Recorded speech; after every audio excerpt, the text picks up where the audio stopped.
Why is it so hard to actually say what I feel? Just keep it together. Don't be too much.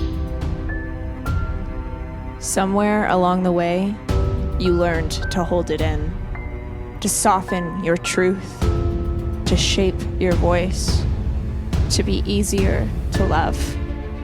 But your body knows, your voice knows, and there's a place inside you where nothing is forced, where everything real gets to exist. This is that place. Welcome to G-Spot.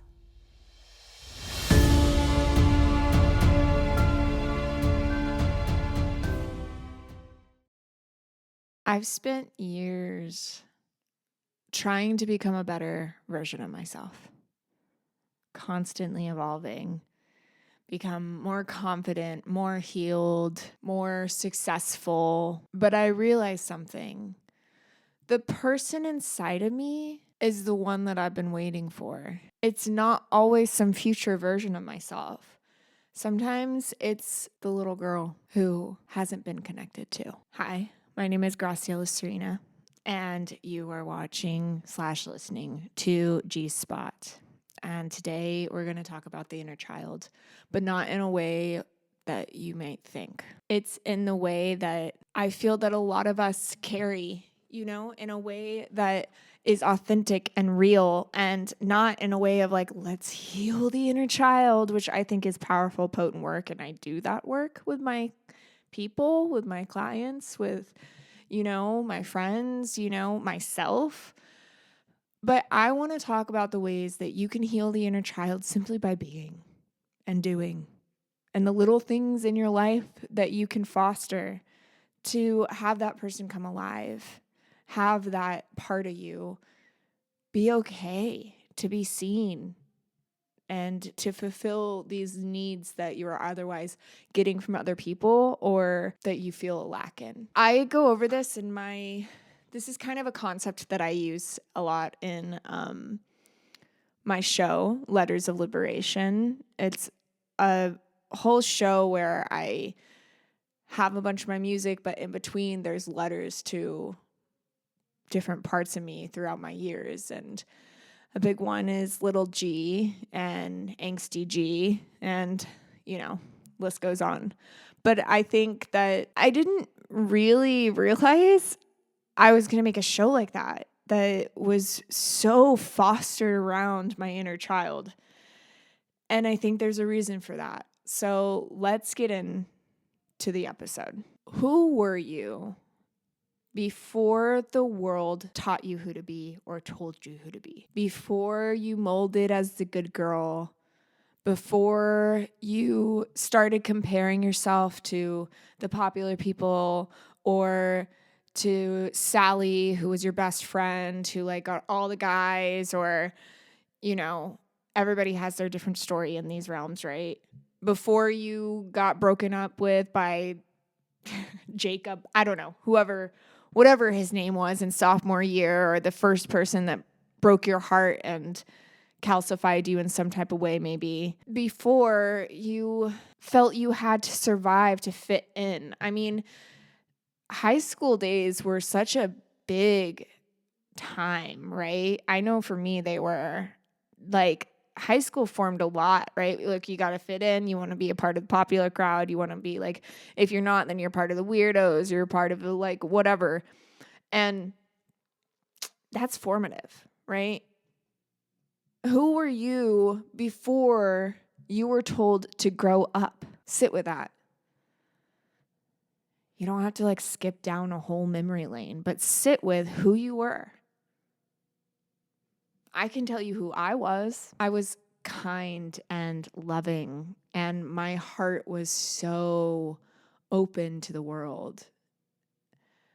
I would sing and I would dance and I would make crafts, and I was super creative, and I would write songs into the wee hours of the night and not get much sleep.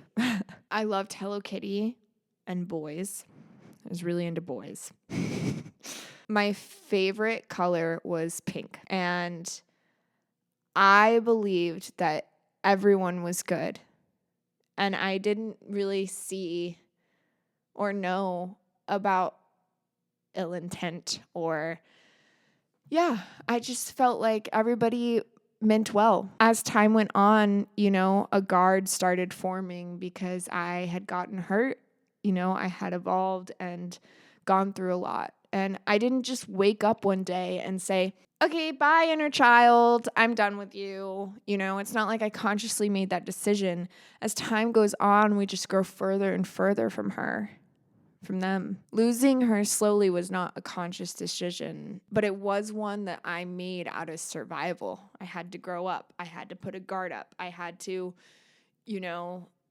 have this drive for success. I had to do all these things. I had to grow up. And sure, of course, like as you grew up, things, start to shift. Like I personally don't think that I left behind loving Hello Kitty, like in this like, oh no, how could I leave that behind? It's like, no, I've just evolved out of that. I just am, bless Hello Kitty and the days that I loved it. And now I'm good.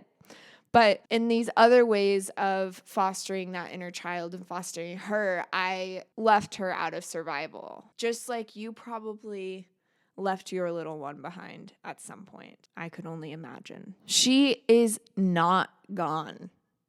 I promise she is not gone. I'm going to tell you some ways that I have reclaimed her. And you can digest it and see if any of these hit for you.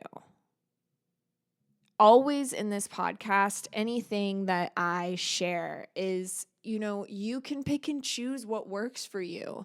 Anytime that I'm like reading something or that I'm learning something new, I always take what feels authentic and good to me to implement into my practice. So just a disclaimer, just want to invite that. You are your own sovereign being. Please choose what works for you and what's good for you. I pay attention to that dang old dragonfly on the leaf in front of me when I'm outside in the woods. I look at the pretty flowers and I embrace them and I go smell them. And yes, I will hug a tree if it means that I can be more present and really have appreciation for nature. That right there is like, I love doing things like that because I feel like it does foster her. It fosters my inner child. It fosters this little girl inside me that is present and in awe of the world still, even though she's 29 years old. I am a very, very silly person. Like I am very silly. And I think that parts of me stop being like that in front of people because I have a guard and I want there's a survival type thing that's happening of like, I can't let people see fully me. And that's gone down a lot because of the work I've done and the safety I feel within myself. Like I feel like I can be silly and I don't feel like scared that people are going to judge me. But silliness is important, It's a part of us. It's like we can't be taking life too seriously. I say it all the time, but sing, dance, and be creative. If you have trouble with these parts of you, I can help you. Please reach out. This is so vital. Expressing and creativity and all of these things are so important for you to be able to access these parts of you and even outside of the inner child. I do believe the inner child is a gateway to feeling alive, and so is expression. I live her. I literally live her. So I embody her. It's not, she's actually a part of my personality at this point. And it's, not in a way like where I'm throwing tantrums all the time or, I do throw tantrums because I think it's good for you. And, if you worked with me, you would know why and how to go about that. But it's in containers and it's not like I'm just like a whiny child all the time. But I do embody her sweetness and her silliness and her cuteness, right? Like I do silly dances all the time. When I eat good food, I'm like, when I am hanging out with my partner, our inner child comes out all the time with each other. Yeah, I have little catchphrases, that are super childlike. that are just silly and funny and fun. And that allows other people to embrace that about themselves as well, which I think is really important. We are sticking to like, it's about you, but it's always cool when you feel embodied in something and you give permission to others to do the same. So this next one is huge. And this is one of those practices that I do almost every morning and day, but I talk to her. And this might be some inner child work, but like, it doesn't always feel like I'm like, oh, what do you need? You know? It's like sometimes I go and I talk to her in my psyche and I dance with her. Sometimes I go and I'm just like, what do you need? Are you good? You know? Just so that she can know that I'm still here and that I'm never abandoning her again. So that's a really huge one, right? And something that a lot of people don't think about. A lot of people don't. And I have made it my daily practice because it's important to me. It's important to my inner child. I can feel it. It's important to my parts that I come and I be with them and they know I'm not leaving them. It's important to myself to know that I'm not leaving myself. So let's talk about how this can affect relationships. What happens when we ignore this part of us? Maybe we look to our partner to give us play, validation, wonder, joy, instead of giving those things to ourselves. So, a lot of times when we are attracted to someone or a quality about someone, and not just in romantic relationships, but just in dynamics, it's because we want that thing that they have and that we can't see within ourselves. But I'll tell you, it's very much there. It's usually always there within you. But you're searching outside of yourself for this thing.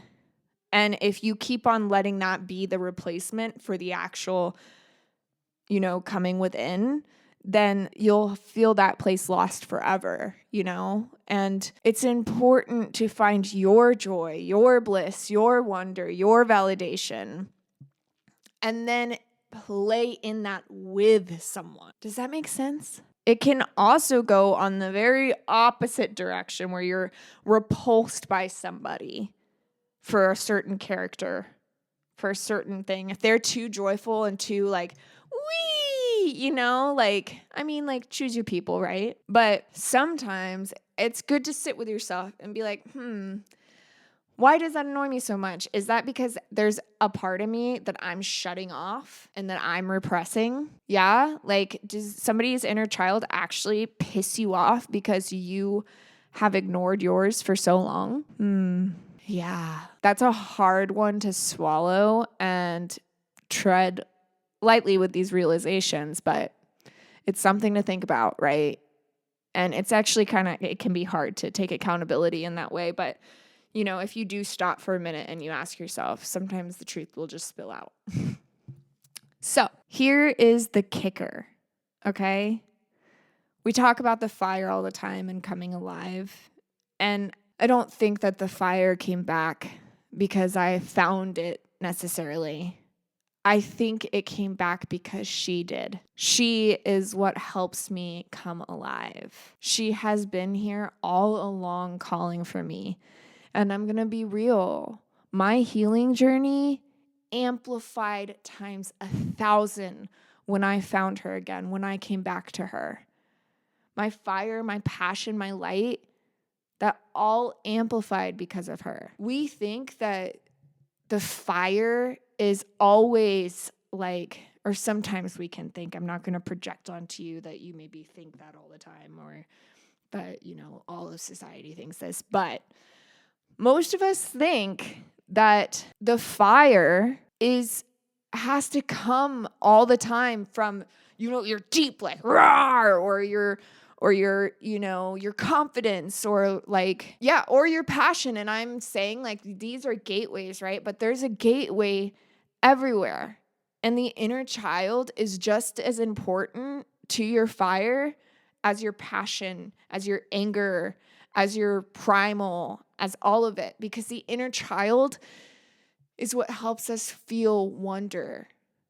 what helps us feel alive. So once we start accessing this, then we start to get full and we start to feel that passion. We start to let that passion in. We start to let that roar in. We start to access different parts of ourselves. And the inner child is a beautiful door to that. I told you this is a little different from like inner child work, right? Because I don't think that the inner child would want you to be healing. You're trying to heal every wound today, right? I think your inner child wants you to come and play. Come play. Come have fun. Come be joyful, whimsical. Enjoy the journey. Be in awe of the way that the rain falls on you. Be in awe of the way that your partner smiles at you. Be in awe of the world. Don't forget that spark. And if you feel like you have, it is there. The inner child is a powerful resource, and it doesn't have to always take deep healing and deep mantras and deep, all of it to access her. Just get silly. Just have fun. Let things go sometimes, and don't be so serious, and come back to her. Ask yourself, what would she do? What would she do? And I'm not saying don't go deeper with it and do the inner child work. I'm not saying that. But what would the little person inside you want? That person's very important, okay? So let's listen to our little beings, and I hope that you enjoyed this episode. It really helps if you rate this podcast and if you comment. So I would really appreciate that. And I love y'all so much. And don't forget to keep playing. Find your bliss, babies. Mwah. Thank you for listening to G-Spot, where your truth turns you on. This isn't just something you listen to. It's something you live.